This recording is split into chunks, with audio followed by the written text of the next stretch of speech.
Real Exam English, Season 5, Weekend.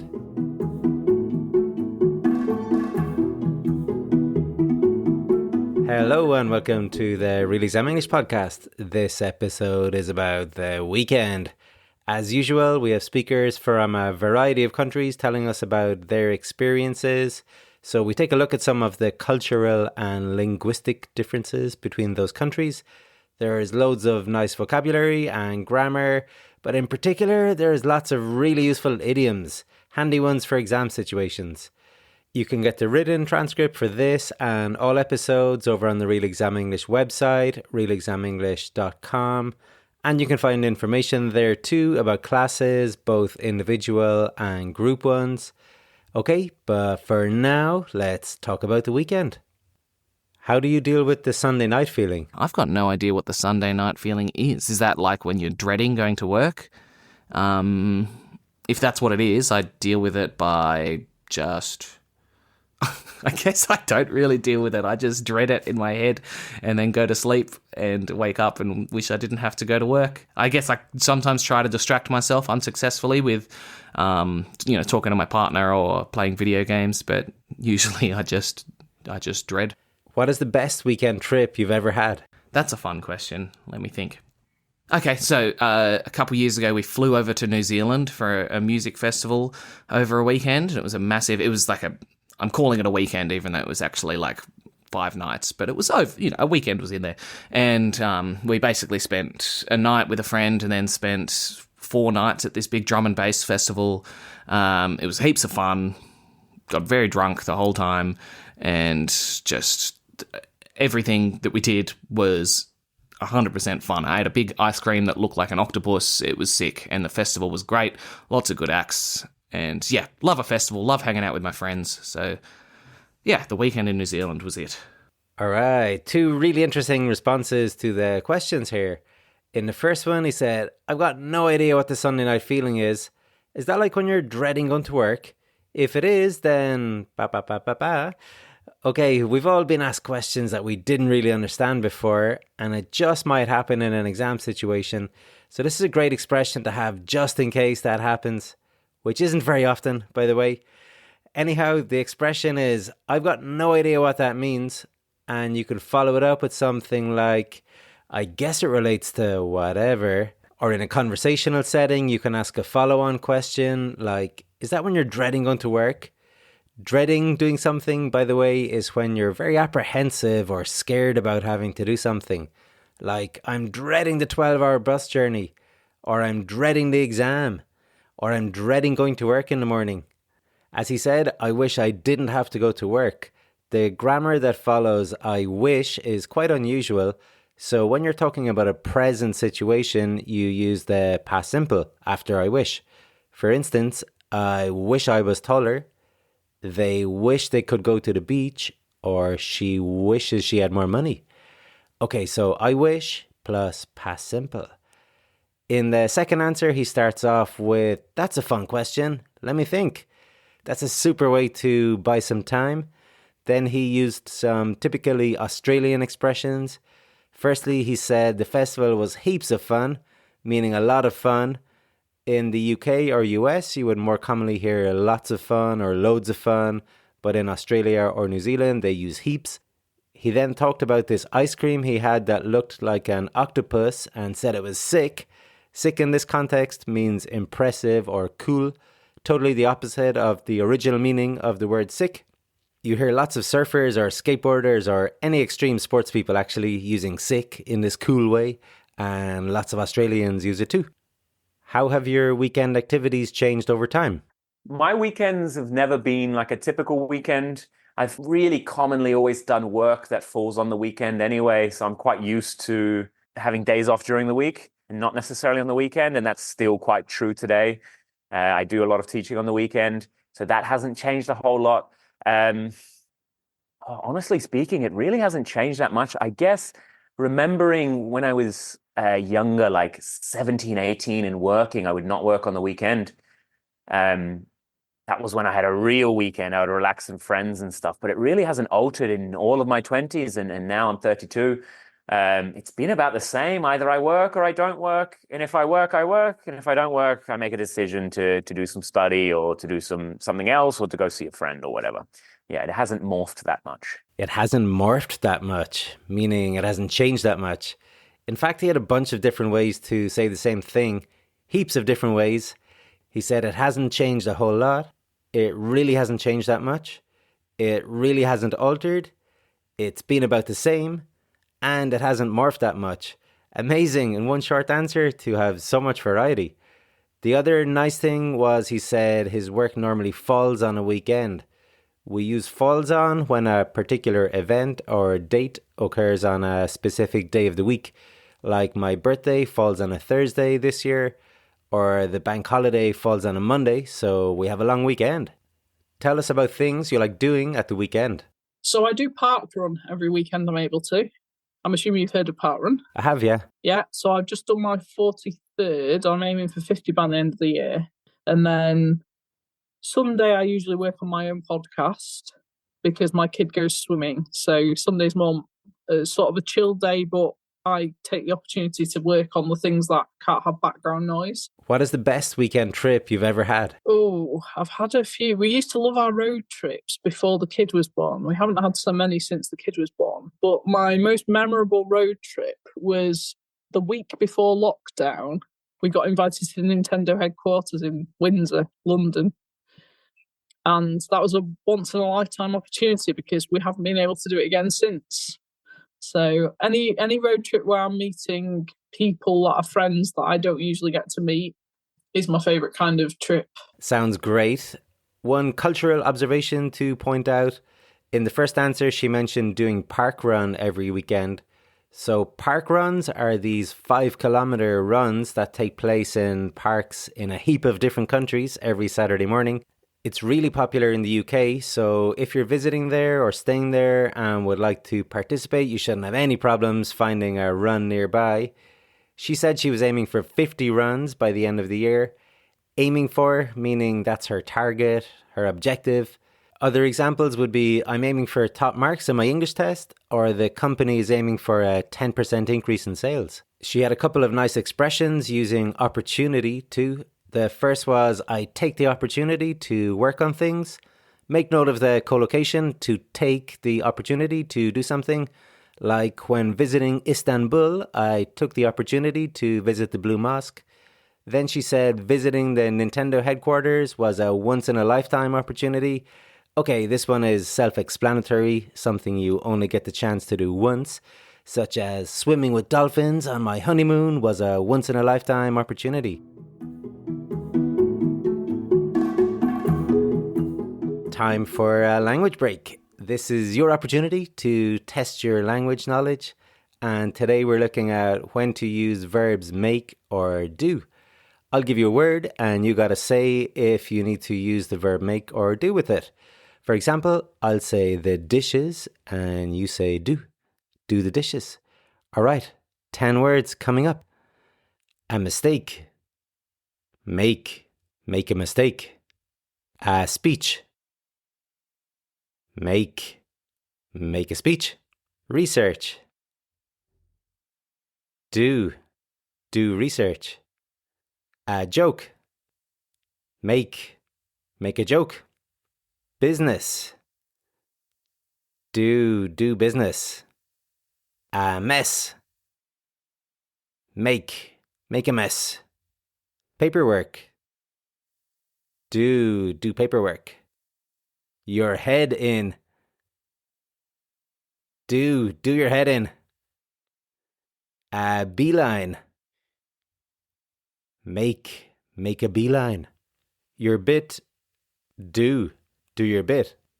That last one should have been easy for those of you who listened to the previous episode about climate change.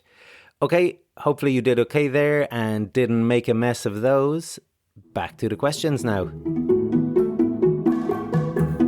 Tell us about things you like doing at the weekend. My favorite thing to do at the weekend is absolutely nothing. People often say, so what did you do at the weekend? And I, with a big grin on my face, I say, I did nothing. Because my time is so limited. So if I can be a couch potato for a few hours, I'm in my element. But going for a walk, to be in nature, away from technology, away from meetings, away from the hustle and bustle of city life, then I'm happy. Anything in nature and away from people, really. The less I'm with people at the weekend, the happier I am. Are there interesting things to do in your hometown at the weekend? Yes, there are. If I talk about Alicante, I think there's much more than meets the eye to do in Alicante, definitely, because people often say Alicante is so boring. There's no cultural things to do, and this is because they don't look. They don't look for it. They sit in the bar doing the same thing every weekend, complaining about this. But all you need to do is open the newspaper, the Información, look in the section of what's happening this weekend. And there's a huge variety of things to actually do if you want to get off your ass from the bar that you sit at every weekend and not complain about doing nothing and go and look for it. There are things to do if you want to do them, whereas I just prefer to stay on the sofa. Staying on the sofa. Nice. Interestingly, he used the expression couch potato in the first answer. Couch and sofa are the same thing, but there's only one potato, and that's a couch potato, not a sofa potato. That's just weird. A couch potato is, of course, someone who sits on the couch doing nothing, just watching TV. He said if he gets to do that, he's in his element. Super expression, that one, in your element. This means you're really happy and comfortable doing that thing or being in that situation. For instance, if someone gives me a complex problem to solve at work, I'm in my element. Or he's in his element talking about football with his mates. Or she's in her element rearranging her wardrobe. He also mentioned he liked being away from the hustle and bustle of city life. Essential vocabulary that for talking about cities. The hustle and bustle refers to the busy and noisy energy of a city, where there's lots of people moving around doing things. For this speaker, though, he said the less he's with people at the weekend, the happier he is. It's been a while since we've seen a double comparative like this. So remember, the structure is the plus comparative adjective, and then another the plus comparative adjective. The cooler it is, the fresher I feel. The bigger the hamburger, the better. The more you study, the easier the exam will be. In the second answer, there were two useful expressions to highlight. The first is there's more than meets the eye to do in Alicante, meaning there are more things to do than you initially think. Like the first impression doesn't give you the full, deeper understanding of the place or the person or the thing. You can use there's more than meets the eye also to describe a movie or a TV series, for instance. Maybe at first it might seem like an ordinary action movie, but there may be deeper themes at play too. Or someone who appears quiet and maybe boring at first could have really interesting thoughts or ideas or hobbies or whatever. There's more than meets the eye to that person. The second and far less classy expression is to get off your ass and do something. We usually tell someone to get off their ass when they've been sitting around doing nothing, not being productive at all. You can say, hey hippie, get off your ass and get a job. How do weather and seasons influence your weekend plans? They influence it a lot since I work a very seasonal season. Oh, I can't say it. Seasonable? No, that's not right. Seasonal. Oh my goodness, my brain. I work a very seasonal job. So when the weather gets nice, I get stuck inside doing exams. How do they influence my weekend plans? I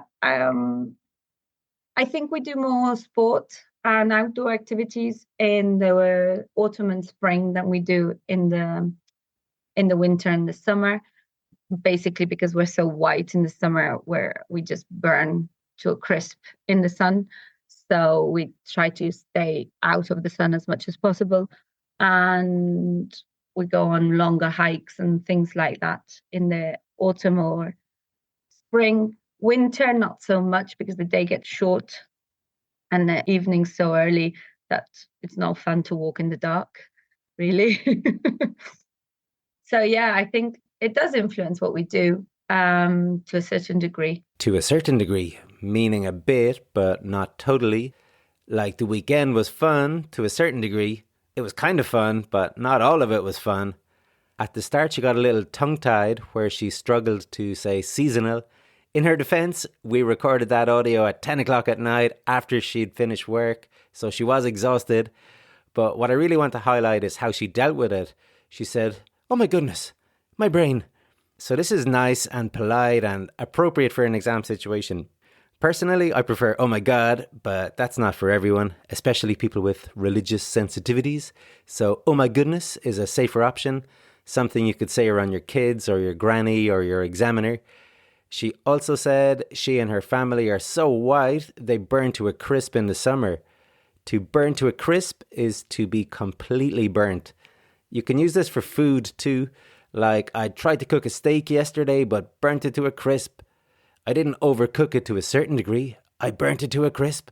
Oh my goodness. What are some unique weekend activities in your area? From a perspective as a parent, there were also other things. I suppose you've got St. Fagans. St. Fagans is quite a good one if you're looking to get out in the day. So it's like a museum of all the past in the UK.